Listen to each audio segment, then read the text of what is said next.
Hello friends, welcome to our channel zero to pi. आज हम देखेंगे बाइनोमियल थ्योरम। तो देखिए, सबसे पहले हमें पता होना चाहिए बाइनोमियल एक्सप्रेशन होता क्या है। ठीक है, तो देखो, an algebraic expression consisting of two terms, जिसके अंदर आपके पास टू टर्म्स होती हैं। मान लो एक आपके पास ए टर्म है, एक बी टर्म है। ठीक है, इसने क्या बोला है, एल्जेब्रिक एक्सप्रेशन जो कंसिस्ट करती है टू टर्म्स को। एक हमने ए टर्म ले ली, एक बी ले ली, विद पॉजिटिव और नेगेटिव साइन। या तो पॉजिटिव साइन हो या फिर आप बोल सकते हो उनके बीच में नेगेटिव साइन हो, बिटवीन इट, उसको हम क्या बोलेंगे, बाइनोमियल एक्सप्रेशन। उसको क्या बोलोगे आप, बाइनोमियल एक्सप्रेशन। उसमें दो टर्म होनी चाहिए आपके पास और उन दोनों के बीच में या तो प्लस का साइन होना चाहिए या माइनस का साइन होना चाहिए। इस टाइप के एक्सप्रेशन को क्या बोलोगे, बाइनोमियल एक्सप्रेशन बोलोगे। ठीक है, जैसे आप a+2 भी ले सकते हो, a-2 भी ले सकते हो, या फिर आप ऐसे भी ले सकते हो p/x² -q/x³, कुछ भी ले सकते हो, है ना दो टर्म, और उन दोनों टर्म्स के बीच में प्लस या माइनस का साइन है यहाँ पे, तो ये क्या हो गया, आपका बाइनोमियल एक्सप्रेशन हो गया। ठीक है, अच्छा अब देखिए, बाइनोमियल थ्योरम जो है फॉर पॉजिटिव इंडेक्स, मतलब अगर इनकी पावर अगर आ जाए, अगर ये बाइनोमियल एक्सप्रेशन है, इसकी पावर कुछ हो,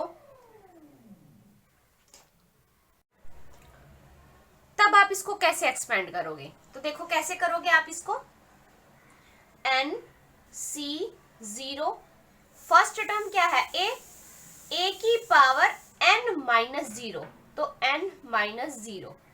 सेकेंड टर्म क्या है, b की पावर जो यहाँ पे 0 है वो, प्लस NC1, a की पावर, फर्स्ट टर्म की पावर, तब देखो n-0 की थी, लेकिन अब n-1 करेंगे, तो पावर n-1। b की पावर कितनी हो जाएगी, जो यहाँ पे r की वैल्यू होती है वो।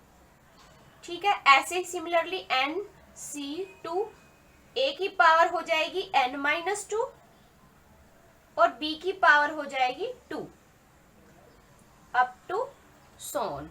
ऐसे ही अगर rth टर्म देखेंगे तो क्या होगी, a की पावर n-r और b की power r, and Son.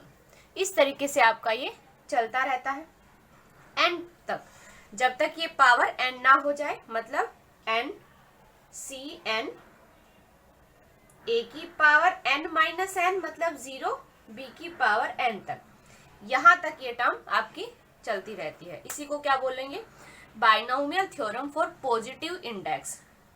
Positive index मतलब n की पावर पॉजिटिव होनी चाहिए, n क्या होना चाहिए, पॉजिटिव इंटीजर होना चाहिए। ठीक है, तब हम उस एक्सप्रेशन को ऐसे एक्सपेंड करेंगे, पॉजिटिव होना चाहिए और इंटीजर होना चाहिए। ठीक है, तब हम उस एक्सप्रेशन को ऐसे एक्सपेंड करते हैं। ये बहुत ही बेसिक चीजें हैं। अब चलते हैं नेक्स्ट पे। देखो, अगर मैं इसी में आपसे पूछूं rth टर्म या जर्नल टर्म क्या होगी, अगर इसमें मैं पूछती हूँ जर्नल टर्म क्या होगी, तो जर्नल टर्म क्या होगी, जर्नल टर्म tr+1th टर्म होगी, और वो कौन सी होगी, देखो NCr, ये T1 टर्म है, ये T2 टर्म्स है, ये T3 है। ठीक है, तो देखो ऐसे ही जब आप करोगे, tr+1th जो टर्म होगी वो क्या होगी, NCr। जब T1 लिया है आपने तो NC0 आया है, जब tr+1 लोगे तो NCr ही तो आएगा, a की पावर n-r और b की पावर r। ये क्या हो गई, आपकी जर्नल टर्म हो गई इस एक्सप्रेशन की। तो कभी पूछे जर्नल टर्म क्या होगी, तो आप ये लेके चलोगे, tr+1th जो टर्म है वो जर्नल टर्म होगी। कैसे, NCr, a की पावर n-r, b की पावर r। ठीक है, ये सब बहुत बेसिक चीजें थी जो बाइनोमियल से रिलेटेड है। अब चलते हैं नेक्स्ट पे। नेक्स्ट है आपके पास, बहुत इंपॉर्टेंट है ये रिजल्ट, इनके ऊपर बेस्ड क्वेश्चन आते हैं एग्जाम में। ठीक है, number of terms in x+a की पावर n। अगर दो आपके पास एल्जेब्रिक एक्सप्रेशन है और उसकी पावर n है, तब आपके पास नंबर ऑफ टर्म्स क्या होगी। अभी तो आप देख रहे हो दो ही है और उसकी पावर n है, तो याद रखना इस केस में नंबर ऑफ टर्म जो पावर n है उसमें एक ऐड कर देना, इतनी आपकी नंबर ऑफ टर्म्स होगी। जैसे देखो, अगर मैं आपसे पूछती हूँ x प्लस 1 का होल स्क्वायर, n की वैल्यू मैंने 2 कर ली, और मैं पूछती हूँ इसमें कितनी टर्म होगी, तो आप डायरेक्ट बोलोगे 2 प्लस 1 दैट इज 3 टर्म होगी इसके अंदर। लेकिन फिर भी किसी को डाउट हो कैसे करें, तो देखो, जब आप इसको ओपन करोगे x square plus 2x plus 1 यही तो आएगा, कितनी टर्म हो गई 3, तो कितनी टर्म हो गई 3। अब ये तो तब था तब पावर बहुत स्मॉल थी, लेकिन पावर बहुत बड़ी हो तब उस केस में क्या करोगे। मान लो यहाँ पे मैं बोलती हूँ यहाँ पे पावर है आपकी 50, अब बताइए नंबर ऑफ टर्म्स कितनी होंगी, तो अब इसको तो आप एक्सपेंड नहीं कर सकते, तो नंबर ऑफ टर्म्स निकालने के लिए डायरेक्ट क्या कर देना, जितनी जो पावर है उसमें 1 ऐड कर देना, इतनी क्या होंगी आपकी नंबर ऑफ टर्म्स होगी। जब आपका एक्सप्रेशन किस टाइप का होगा, 2 टर्म्स होंगी, उसमें उनका सम होगा या माइनस होगा और उसकी पावर n होगी तब। ठीक है, नेक्स्ट है, ये दोनों बहुत इंपॉर्टेंट है, number of terms in single variable. अगर कोई एक्सप्रेशन गिवन है उसके अंदर सिर्फ सिंगल वेरिएबल है, तब उस केस में आपके पास नंबर ऑफ टर्म्स कितनी होंगी। जैसे अगर मान लो एक्सप्रेशन गिवन है t1 t2 up to tk, तो टोटल टर्म्स कितनी गिवन है, ये कितनी टर्म्स का सम है, k टर्म्स का सम है, और इस पूरे की पावर n है, और इसने पूछा नंबर ऑफ टर्म्स बताइए कितनी होंगी। तो अब इस केस में तो आप इसको ओपन भी नहीं कर सकते, एक्सपेंड भी नहीं कर सकते, तो क्या करोगे, देखो ट्रिक क्या है हमारे पास, जितनी नंबर ऑफ टर्म्स है, k टर्म्स है तो k में से 1 माइनस कर दीजिए, k टर्म्स है तो k में से 1 माइनस कर दीजिए, उसको n से मल्टीप्लाई करो जो पावर है उससे, और जो वैल्यू आती है उसमें 1 ऐड करो, ये क्या होंगी आपकी number of terms in single variable. अब सिंगल वेरिएबल में अब देखो, जैसे आप क्वेश्चन है आपका 1 plus 4x minus x square, इस पूरे की पावर 15। अब आपने नोटिस किया यहाँ पे तो सिंगल वेरिएबल चल रहा है, वो भी x, एक ही तो वेरिएबल है, वो भी कौन सा चल रहा है, x चल रहा है, तो मतलब सिंगल वेरिएबल वाली कंडीशन लगेगी, मतलब ये फॉर्मूला आपका अप्लाई होगा। तो सबसे पहला हमारा काम क्या है, total number of terms check करो कितनी है, 1 2 3, तो कितनी टर्म है यहाँ पे 3, तो k की वैल्यू कितनी हो गई 3, और n की वैल्यू कितनी हो गई 15। तो फॉर्मूला हमें पता है k माइनस 1 मतलब 3 माइनस 1 इंटू में 15 प्लस का 1, तो 2 इंटू में 15 प्लस 1 दैट इज 31। तो इस एक्सप्रेशन को जब आप एक्सपेंड करोगे तो आपको 31 टर्म्स मिलेंगी। ठीक है, अब जैसे नेक्स्ट है आपके पास, आपने देखा सबसे पहले नोटिस किया ये तो सिंगल वेरिएबल का है, इसी में तो x ही चल रहा है, बस एक ही तो वेरिएबल है x, तो इसका मतलब हम यही फॉर्मूला अप्लाई करेंगे। ये अप्लाई करेंगे तो सबसे पहले हमें चेक करनी होगी कितनी नंबर ऑफ टर्म्स है, 1 2 3, k की वैल्यू कितनी हो गई 3, n की वैल्यू कितनी हो गई 20, जो पावर है वो n ही तो है, तो फॉर्मूला लगाएंगे तो क्या होगा k माइनस 1 इंटू में n प्लस 1, मतलब यहाँ पे हो गया आपका 2, और यहाँ पे 2 इंटू 20, तो 40 प्लस 1 दैट इज 41। तो इस एक्सप्रेशन में कितनी टर्म आएंगी आपकी 41 टर्म्स आएंगी।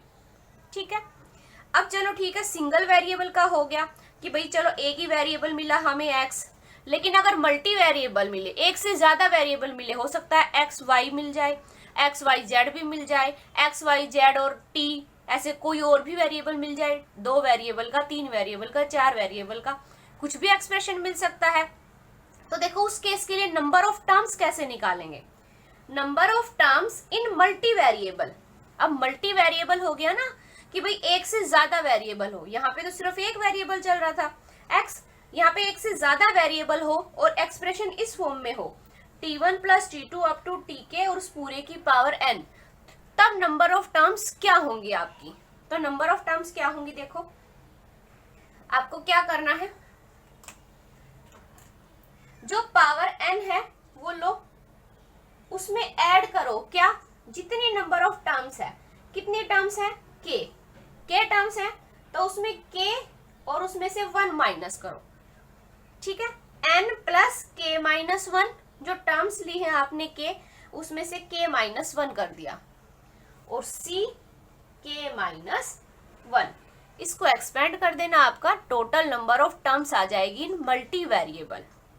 जैसे एग्जांपल करते हैं, फर्स्ट है देखो, आपको दिखा यहाँ पे वेरिएबल x है, y है, z है और w है, मतलब ये तो मल्टी वेरिएबल हो गया, सिंगल वेरिएबल तो नहीं है, हमें तो 4 वेरिएबल मिल रहे हैं, तो मतलब ये आप अप्लाई करोगे। अब तो चेक करो कि इसमें टोटल नंबर ऑफ टर्म्स कितनी है। टोटल नंबर ऑफ टर्म्स देखो 1 2 3 4, तो k की वैल्यू कितनी है आपके पास, यहाँ पे k की वैल्यू 4 है और पावर कितनी है 7, तो मतलब n की वैल्यू कितनी है 7 है। तो अप्लाई कर दें हम फॉर्मूला। फॉर्मूला क्या है 7 plus k minus 1, 4 minus 1 c k minus 1, k तो 4 है, 4 माइनस 1, तो यहां से देखो 10 c 3, इसको सोल्व कर देना, ये क्या हो जाएगा आपका आंसर आ जाएगा कि टोटल नंबर ऑफ टर्म्स इस एक्सप्रेशन में कितनी होंगी 10c3। ठीक है, अब जैसे देखिए नेक्स्ट है 2x minus Y plus 3z। आपने देखा यहाँ पे वेरिएबल x है, y है और z है, मल्टी वेरिएबल की बात कर रहा है, एक से ज्यादा वेरिएबल है, तो मतलब यही फॉर्मूला अप्लाई होगा। अब सबसे पहला काम है हमारा चेक करना कितनी टर्म्स है, तो k की वैल्यू कितनी हो गई 3, n की वैल्यू कितनी हो गई 20, तो लगा दो formula 20 plus k minus 1, 3 minus 1 c 3 minus 1, तो यहाँ पे 22c2। अब इसको देखो, इसको सोल्व करना चाहो तो कर लीजिए, अदरवाइज आप रहने भी दे सकते हो। आपको एक चीज और पता है, NCR इक्वल होता है NCN माइनस R के, वही अप्लाई कर सकते हैं हम इसके ऊपर। हम लिख सकते हैं 22c 22 माइनस 2 के इक्वल होगा, तो यहाँ से क्या हो गया 22c 20 के इक्वल होगा। अब इसको हम एक्सपेंड कर सकते हैं, ये तो बहुत लंबी कैलकुलेशन जाती, लेकिन ये 20c2 हमें पता है 20c 20 के इक्वल होता है, इसकी हम सोल्व कर ही सकते हैं। करेंगे तो क्या आएगा 22 इंटू में 21 अपॉन में 2, सोल्व कर देना 11 इंटू में 21, तो सोल्व करोगे तो 231, तो टोटल नंबर ऑफ टर्म्स इस एक्सप्रेशन में कितनी आएगी 231। तो इस तरीके से आपको ये पता होना चाहिए, नंबर ऑफ टर्म्स निकालना हो जब सिंगल वेरिएबल होगा तो k माइनस 1 इंटू में n प्लस 1 होगा, और जब मल्टी वेरिएबल होगा तो n plus k minus 1 c k minus 1 हो। ठीक है, इसके ऊपर बेस्ड क्वेश्चन एग्जाम में आए हुए हैं। अब चलते हैं नेक्स्ट कंसेप्ट पे। नेक्स्ट है आपके पास कि टोटल नंबर ऑफ टर्म्स निकालनी है इस एक्सप्रेशन में। अभी तक तो सिंगल एक्सप्रेशन का करते आए हैं, अभी सम हो दो एक्सप्रेशन का या माइनस हो, ठीक है, तब उसके केस में टोटल नंबर ऑफ टर्म्स क्या होगी। अगर n इवन है तब क्या होगी, और अगर ये पावर n जो है ओड है तब टोटल नंबर ऑफ टर्म्स कितनी होंगी। ठीक, यहाँ पे देखो एक चीज और नोटिस करना, अगर यहाँ पे एक्सप्रेशन x प्लस a है तो यहाँ पे x माइनस a होगा, यहाँ पे x प्लस a है तो यहाँ पे x माइनस a होगा। सिमिलरली यहाँ पे x प्लस a है तो यहाँ पे x माइनस a होगा। ठीक है, थर्ड क्या चीज है देखो, यहाँ पे पावर n है तो यहाँ पे भी पावर n होगी, यहाँ पे पावर n है तो पावर दोनों एक्सप्रेशन की क्या होगी सेम होगी। ठीक, अब देखो, अब हम चलते हैं मेन पे कि अगर n इवन है, अगर ये पावर n इवन है तब टोटल नंबर ऑफ टर्म्स कितनी होगी। अगर इस टाइप का एक्सप्रेशन है x प्लस ए की power n minus x minus a की पावर n, तो टोटल नंबर ऑफ टर्म्स कितनी होंगी आपके पास n by 2 terms, n by 2 terms होंगी। तो टोटल टर्म्स कितनी होगी, जो पावर n है उसके अपॉन में 2 कर देना, जो वैल्यू आएगी उतनी टर्म्स होगी जब आप इसको एक्सपेंड करोगे। ठीक है, अब बात आती है यहाँ माइनस की जगह पे प्लस का साइन हो। n तो इवन है, दोनों केसेस में n क्या चल रहा है इवन चल रहा है, लेकिन यहाँ पे माइनस की जगह पे अगर प्लस हो जाए तब टोटल नंबर ऑफ टर्म्स कितनी होंगी आपके पास n by 2 plus 1 terms, n by 2 plus 1 terms होंगी आपके पास जब आप इस टोटल एक्सप्रेशन को देखोगे। ठीक है, जैसे फर्स्ट क्वेश्चन है total number of terms in expression x plus 5y की पावर 60 प्लस, यहाँ पे कैसा साइन है, प्लस का साइन है, x माइनस 5y की पावर 60। देखो सबसे पहले तो n चेक करना है इवन है या ओड। हाँ n इवन है यहाँ पे, और यहाँ पे प्लस का साइन है, तो मतलब सेकंड फॉर्मूला लगेगा। सेकंड फॉर्मूला क्या कहता है, n/2 प्लस 1 टर्म्स होंगी, तो n कितना है 60, तो यहाँ पे टोटल टर्म्स कितनी होंगी 60/2 प्लस 1 दैट इज 31 टर्म्स होंगी टोटल। कितनी टर्म्स आएंगी यहाँ पे 31 टर्म्स आएगी जब आप इस एक्सप्रेशन को एक्सपेंड करोगे।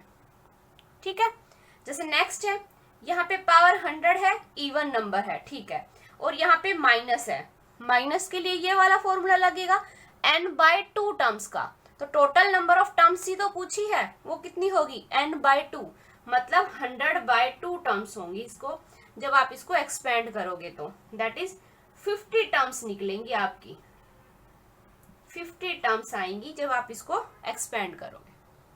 ठीक है, याद रखना n अगर इवन है तो प्लस के लिए अलग केस चलेगा, माइनस के लिए अलग से केस चलेगा। अब बात आती है अगर n जो पावर जो n है वो ओड नंबर हो, ओड हो, इंटीजर की बात करता है, और ये हमेशा याद रखना ये n जो है ओड हो, इंटीजर नंबर हो, n इवन हो, इंटीजर हो। ठीक है, तब उस केस में क्या होगा, देखो यहाँ पे प्लस हो या माइनस हो, दोनों केसेस में रिजल्ट एक ही आएगा। अगर आपका n ओड है तो यहाँ पे चाहे प्लस हो चाहे माइनस हो कोई फर्क नहीं पड़ता, लेकिन अगर n इवन था तब नंबर ऑफ टर्म्स में फर्क था, माइनस था तो n/2 हो गया, प्लस हुआ तो एक प्लस ऐड कर दिया आपने। लेकिन अगर n ओड है तो कोई फर्क नहीं पड़ेगा, तो दोनों के लिए सेम नंबर ऑफ टर्म्स निकलेंगी।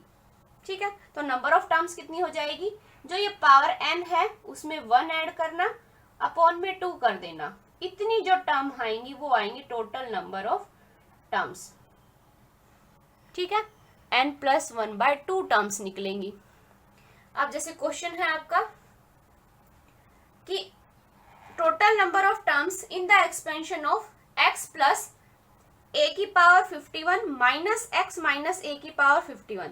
यहाँ पे साइन चाहे प्लस का हो चाहे माइनस का हो, हमें कोई लेना देना नहीं है उससे, क्योंकि दोनों केसेस में total number of terms equal आएंगी। ठीक, तो देखो n क्या है, यहाँ पे हमें बस ये चेक करना है इवन है या ओड है।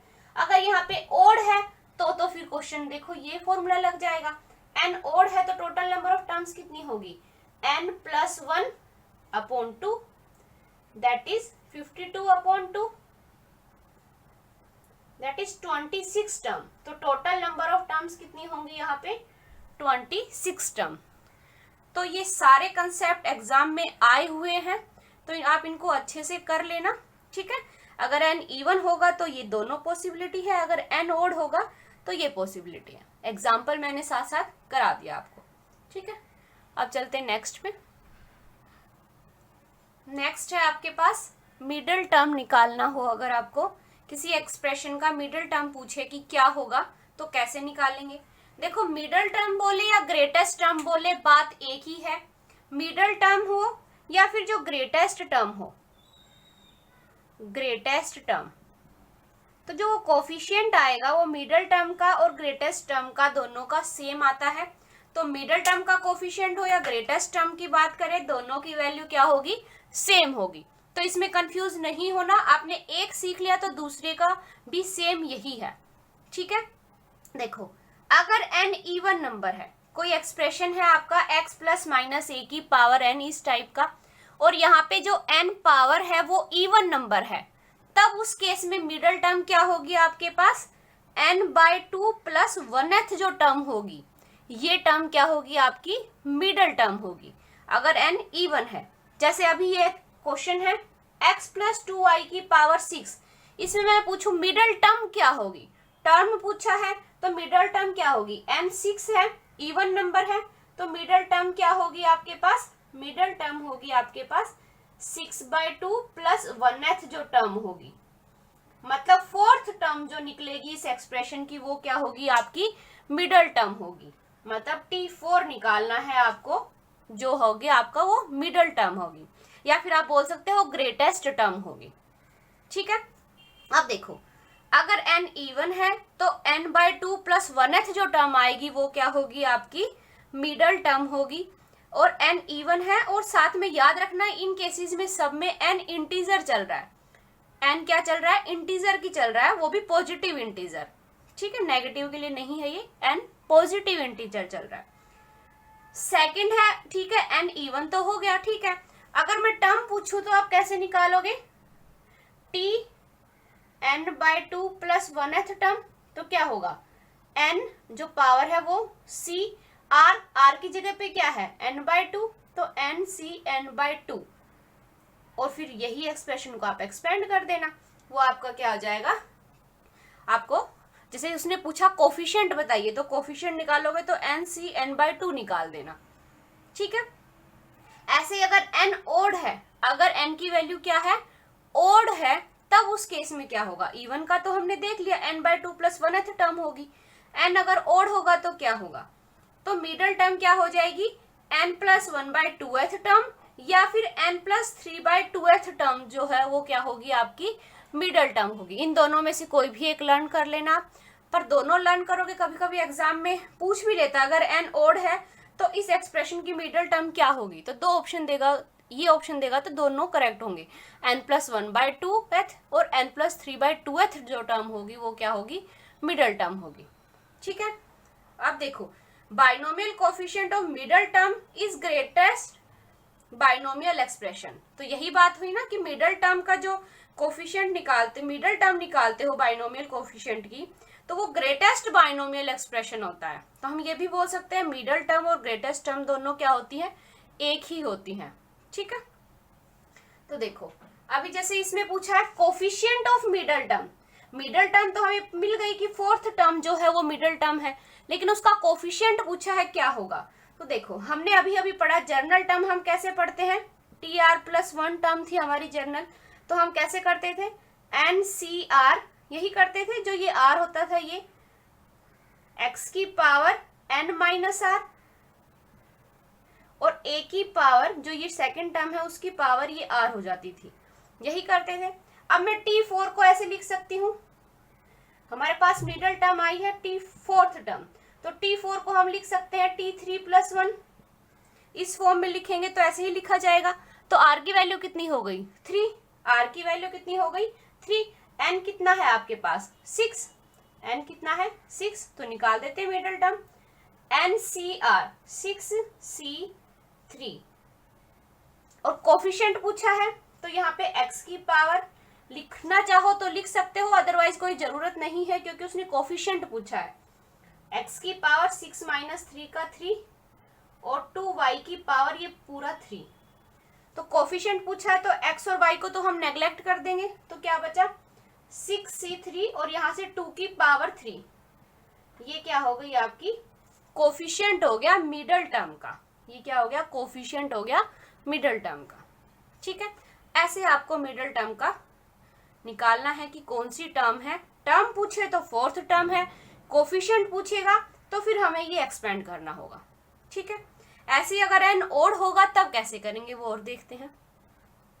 जैसे ये क्वेश्चन है आपका coefficient of middle term 1 plus 3x plus 3x square plus x की क्यूब इस पूरे की पावर 8, 8 क्या है इवन नंबर है, ठीक है। लेकिन हमने तो तब पढ़ा तब 2 के एक्सप्रेशन में है जब आपके पास a प्लस b की फॉर्म में है, लेकिन यहाँ पे तो कितनी टर्म्स है 1 2 3 4 टर्म्स है। अब इस केस में हम कैसे करेंगे, देखो हमें साफ साफ क्लियरली दिख रहा है ये x प्लस 1 का होल क्यूब बन रहा है, हमें दिख रहा है ये, तो हम इसको वैसे ही लिख लेते हैं x प्लस 1 का होल क्यूब, इस एक्सप्रेशन को x प्लस 1 का क्यूब लिखा और उसकी पावर 8, उस पूरे की पावर 8, तो क्या बन गया ये x प्लस 1 की पावर 24।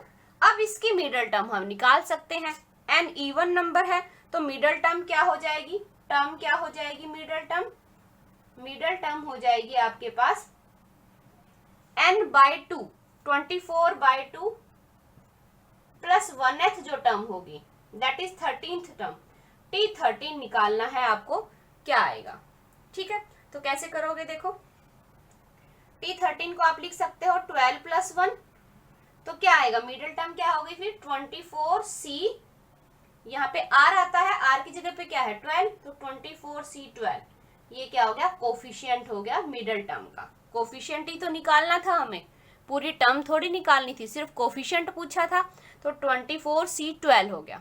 ठीक है, क्योंकि यहाँ पे x तो हमें नेग्लेक्ट करना है, यहाँ पे 1 है तो 1 को मल्टीप्लाई करो कितने टाइम 1 ही रहेगा, तो 24c12 हो गया।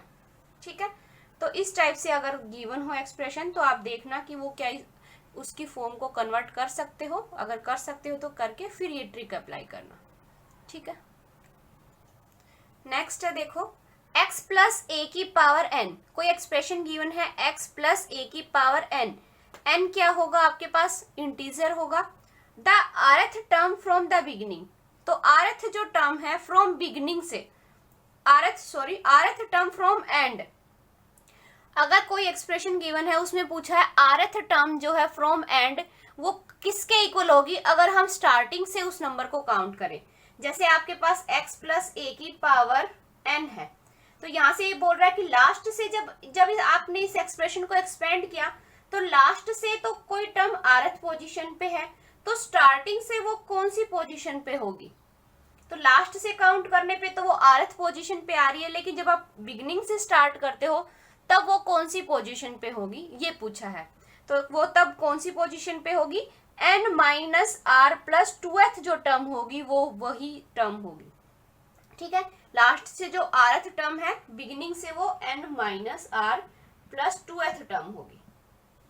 ठीक है, अब जैसे एग्जांपल है कि x प्लस ए की पावर 1, x प्लस 1 की पावर 50, इसकी 5th term from the end, and से जो 5th टर्म है वो स्टार्टिंग से कौन सी टर्म होगी, अगर स्टार्टिंग से काउंट करोगे तो कौन सी होगी, तो कौन सी होगी देखो 50, n कितना है 50 माइनस आर, आर कितना है 5, यही तो है आर ये है ये n है, तो पुट कर दो 50 माइनस आर मतलब माइनस का 5 प्लस का 2 दैट इज 47। 47th जो टर्म होगी वो क्या होगी फ्रॉम बिगिनिंग से, जब आप बिगिनिंग से उन टर्म्स को काउंट करोगे तो वो 47th पोजीशन पे आएगी, और उसी टर्म को पीछे से काउंट करोगे तो वो 5th पोजीशन पे आएगी। ठीक है, नेक्स्ट है बहुत इंपॉर्टेंट है, काफी बार एग्जाम में पूछा जाता है, term independent of x। Term independent of x मतलब जो वो टर्म निकालनी है जो x के ऊपर डिपेंड ना करती हो, या फिर वो इंडिपेंडेंट की जगह पे वो ये भी बोल सकता है टर्म फ्री फ्रॉम x, जो कि x से फ्री है। तो वो क्वेश्चन में कुछ भी बोल सकता है, इंडिपेंडेंट वर्ड भी यूज कर सकता है और फ्री वर्ड भी यूज कर सकता है। बात एक ही है कि इस एक्सप्रेशन से हमें वो टर्म निकालनी है जिसके अंदर x ना हो। ठीक है, फ्री फ्रॉम x मतलब जिसके अंदर x ना हो, इंडिपेंडेंट ऑफ x मतलब जो x के ऊपर डिपेंड ही ना करती हो। इस एक्सप्रेशन में ax की power p plus minus r over bx की पावर q इसकी पावर n, n क्या है पॉजिटिव इंटीजर, a और b रियल नंबर और b नॉट इक्वल टू 0 होना चाहिए। ठीक है, और ये पावर p और q आपका कुछ भी हो सकता है। ठीक है, तो देखो, तो इस टाइप की टर्म की इंडिपेंडेंट टर्म निकालनी हो तो कैसे निकालेंगे, हम इसके लिए ट्रिक अप्लाई करेंगे, ना कि लेंथी मेथड। लेंथी मेथड हम नहीं करेंगे, मैं आपको इसके लिए एक ट्रिक बताती हूँ कि आप ट्रिक के जरिए इस क्वेश्चन को कैसे सोल्व कर पाएंगे, क्योंकि अगर आप प्रॉपर मेथड से सोल्व करोगे वो बहुत लेंथी है, एग्जाम में आपका टाइम वेस्ट होगा। ठीक है, तो देखो इसको ट्रिक के जरिए कैसे करोगे आप, ट्रिक से बहुत इजी हो जाएगा ये question. Term independent of x, तो सबसे पहले हमें टर्म निकालनी होगी कि वो टर्म है कौन सी, यही पूछा है इसने कि कौन सी टर्म है जो इंडिपेंडेंट है x के ऊपर। तो सबसे पहले हम r निकालेंगे, r क्या होगा आपके पास n, जो पावर n है वो x की पावर यहाँ पे कितनी है p, तो n इंटू में p अपॉन में यहाँ पे पावर p है तो p प्लस, अब जो डिनोमिनेटर में x है उसकी पावर कितनी है q, तो p प्लस q, तो r आ गया आपके पास, देन r की वैल्यू आ गई, then t r plus 1th जो टर्म होगी, 1th जो टर्म होगी is free from x, free from x, तो वो टर्म क्या होगी फ्री होगी फ्रॉम x से। आर निकाला आपने, ये सारी वैल्यू पुट करके आर निकाला, तो फिर क्या बोलोगे, जो आर प्लस 1th जो टर्म है वो क्या होगी, वो टर्म होगी जो फ्री होगी फ्रॉम एक्स से। ठीक है, तो देखो जैसे क्वेश्चन देखो, √x upon √3 plus √3 upon 2x²। हमें टर्म बतानी है जो फ्री है फ्रॉम एक्स से, कि थर्ड टर्म होगी, थर्ड होगी या फोर्थ टर्म होगी या फिफ्थ होगी या सिक्स्थ टर्म होगी, कौन सी टर्म है जो फ्री है एक्स से इस एक्सप्रेशन में। अब वैसे तो प्रॉपर तरीके से सोल्व तो करके नहीं देख सकते कि कौन सी टर्म फ्री होगी, हम ट्रिक लगाएंगे। देखो यहाँ पे n की वैल्यू कितनी है आपके पास, जो पावर है वो 10, यहाँ पे x की पावर कितनी है 1/2, तो यहाँ पे x की पावर 1/2 है, उसको हमने p का नाम दिया है, तो मतलब p कितना है आपके पास 1/2। अच्छा q की वैल्यू कितनी है, जो डिनोमिनेटर में जो x है उसकी जो पावर, यहाँ पे पावर 2 है तो q की पावर 2 हो गई। तो r निकाल लें, r क्या होगा आपके पास n इंटू में p upon p plus q। n कितना है 10 इंटू में p 1/2 अपॉन में 1/2 प्लस 2, दैट इज 5 अपॉन 5/2। तो यहां से कैंसिल करोगे तो कितना आ गया 2, तो r की वैल्यू कितनी आ गई आपके पास 2, r कितना आ गया 2। अब हमें पता है हम टर्म बता सकते हैं, तो टर्म कौन सी होगी free from x, r plus 1th term, तो मतलब r प्लस 1th टर्म जो है वो फ्री होगी फ्रॉम x या इंडिपेंडेंट होगी x पे। तो यहाँ पे r की जगह पे क्या है 2, तो 2 plus 1 that is third term, t third term जो है वो क्या होगी, फ्री होगी फ्रॉम x से। तो ऑप्शन फर्स्ट क्या होगा आपका करेक्ट ऑप्शन होगा। तो थर्ड टर्म क्या हो गई, फ्री हो गई फ्रॉम x से। ठीक है, आप निकाल के देखना चाहो तो थर्ड टर्म निकाल के भी देख सकते हो, आपको पता है आप थर्ड टर्म कैसे निकालोगे, ऐसे ही तो निकालोगे tan c2, यहाँ पे √x अपॉन √3, इसकी power 10 minus 2 that is 8। Next term है √3 अपॉन में 2x की पावर स्क्वायर, और इसकी पावर कितनी करोगे r मतलब 2। इसको जब आप एक्सपेंड करोगे तो आपकी x की पावर 0 आएगी। आप करके देखना चाहो तो करके देख लेना। ठीक है, तो ये ट्रिक अप्लाई करेंगे। अगर टर्म इंडिपेंडेंट ऑफ x या फिर फ्री फ्रॉम x बोले हो तो आप क्या करोगे, इस टाइप का एक्सप्रेशन हो तो सबसे पहले r निकालोगे, क्या होगा n इंटू में p upon p plus q। तो हमारे पास उसने पूछा टर्म कौन सी है जो फ्री है x से, तो tr प्लस 1th जो टर्म होगी वो फ्री होगी x से। जैसे अगर r की वैल्यू आपके पास 4 हो गई तो मतलब आप बोलोगे फिफ्थ टर्म जो है वो फ्री होगी x से। ऐसे ही अगर r की वैल्यू मान लो 15 आ गई तो आप बोलोगे जो 16th टर्म है वो फ्री होगी फ्रॉम x से। ठीक है, अब चलते हैं नेक्स्ट पे। जैसे देखिए अभी तक तो हमने देखा कि टर्म जो फ्री है फ्रॉम x से, लेकिन अगर इस टाइप से बोले कि अगर कोफिशिएंट ऑफ x की पावर m वाला बताइए इस टर्म में कौन सा होगा, कि कोफिशिएंट ऑफ x की पावर m इस एक्सप्रेशन में कितना होगा। अभी तक तो हमने x की पावर 0 वाला एक्सप्रेशन पढ़ा है, टर्म फ्री फ्रॉम x मतलब x की पावर 0, तभी तो बताया हमने r की वैल्यू np और p प्लस q। अब इसने बोला है find the coefficient of x की पावर m, x की पावर m का कोफिशिएंट बताइए इस एक्सप्रेशन में क्या होगा। तो हम शॉर्ट ट्रिक्स से ही करेंगे, लेंथी मेथड नहीं करेंगे। ये मैं आपको ट्रिक्स बताती चल रही हूँ इस चैप्टर में। इस चैप्टर में ये सारी ट्रिक्स है, ये बहुत इंपॉर्टेंट है। और ठीक है, क्योंकि अगर आप लेंथी मेथड के चक्कर में जाओगे तो आप फंस जाओगे एग्जाम में। तो देखो यहाँ पे सबसे पहले हमें कोफिशिएंट ऑफ x की पावर m निकालना है, तो हम r निकाल लें। अगर हमें वो टर्म पता चल जाए कि कौन सी टर्म में हमें x की पावर m मिलेगा तो हमारा काम बन जाएगा। तो उसके लिए सबसे पहले हम r निकालते हैं। r क्या होगा, अभी लास्ट में अभी किया हमने, क्या किया था n इंटू में जो यहाँ पे x की पावर है वो p अपॉन में p प्लस q, यही करके आए थे जब टर्म फ्री फ्रॉम x थी तब।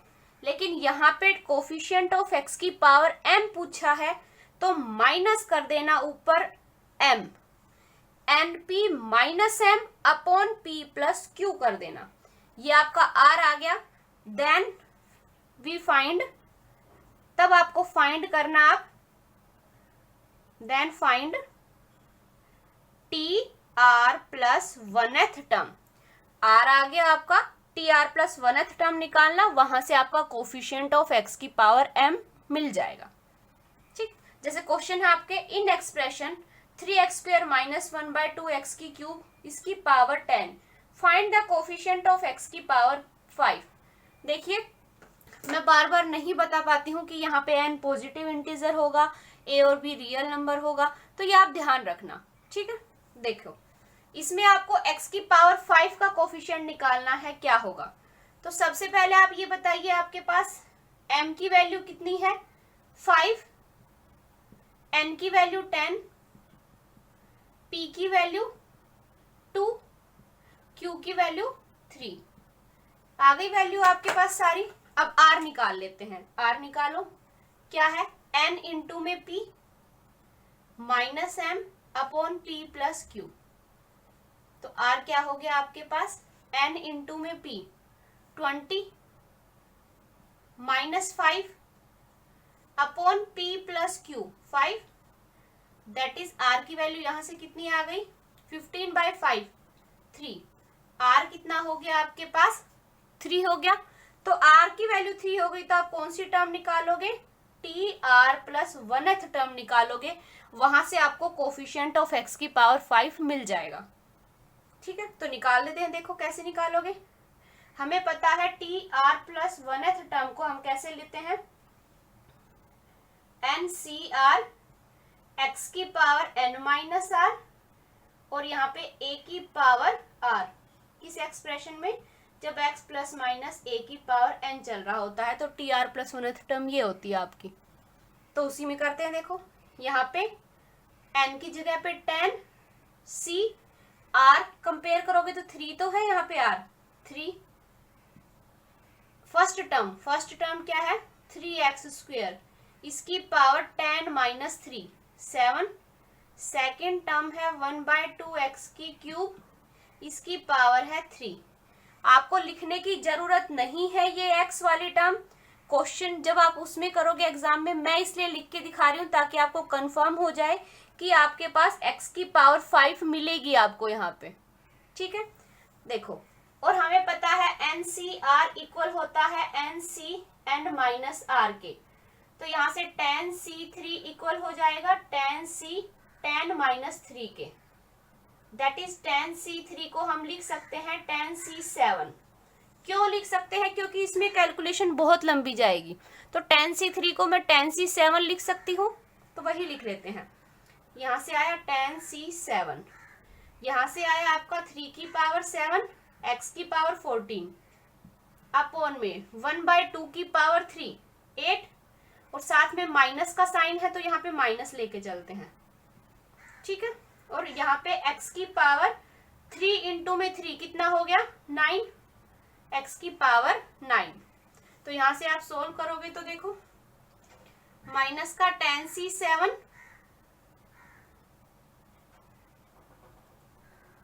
3 की पावर 7 अपॉन 2 की अपॉन 8, यहाँ पे x की पावर 14 ऊपर है, x की पावर 9 है, तो 14 माइनस 9 हो गया, 14 में से 9 माइनस करोगे तो x की पावर 5 मिल गया आपको।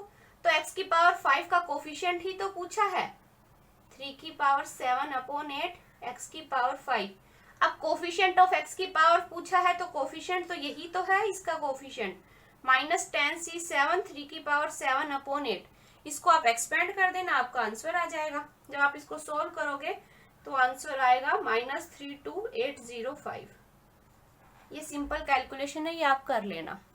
एग्जाम में आपको x की टर्म नहीं लिखनी है टाइम बचाने के लिए, अभी मैंने इसलिए बताया ताकि आपको कंफर्म हो जाएगी हाँ x की पावर 5 आपको मिल रही है और ये x की पावर 5 का ही कोफिशिएंट है, और ये ट्रिक है, ये आपका प्रॉपर मेथड नहीं है, तो आप इसको अप्लाई करना। अब चलते हैं नेक्स्ट पे, आई होप ये क्लियर हो गया होगा। देखिए नेक्स्ट दो प्रॉपर्टी हैं, काफी इंपॉर्टेंट है। NCR इक्वल होता है NCN माइनस R के, ये अभी मैंने बताया ही है आपको। अभी हमने 2-3 क्वेश्चन किए, जैसे देखो tan C3 निकालो या tan C tan -3 निकालो, वैल्यू हमेशा क्या आएगी, सेम आएगी। tan C3 निकालो या tan C7 निकालो, वैल्यू क्या आएगी, हमेशा सेम आएगी। तो NCR निकालो या NCN माइनस R निकालो, दोनों क्या आएंगे, इक्वल आएंगे। सिमिलरली NCR1 इक्वल है अगर NCR2 के, अगर दो आपके पास ऐसे इक्वल हैं तो या तो R1 इक्वल होगा R2 के, या फिर आप बोलोगे अगर R1 R2 के इक्वल नहीं है तो N इक्वल होगा R1 प्लस R2 के। तो ये दोनों प्रॉपर्टी बहुत इंपॉर्टेंट है। सो फ्रेंड्स, आज के लिए बस इतना ही। नेक्स्ट वीडियो में जो बच गई प्रॉपर्टी और जो आपके कुछ कंसेप्ट बच गए हैं वो करेंगे। आई होप आपको आज का सब कुछ समझ आ गया होगा और ये सेशन आपको अच्छा लगा होगा। आज के लिए बस इतना ही। Thank you for watching my video.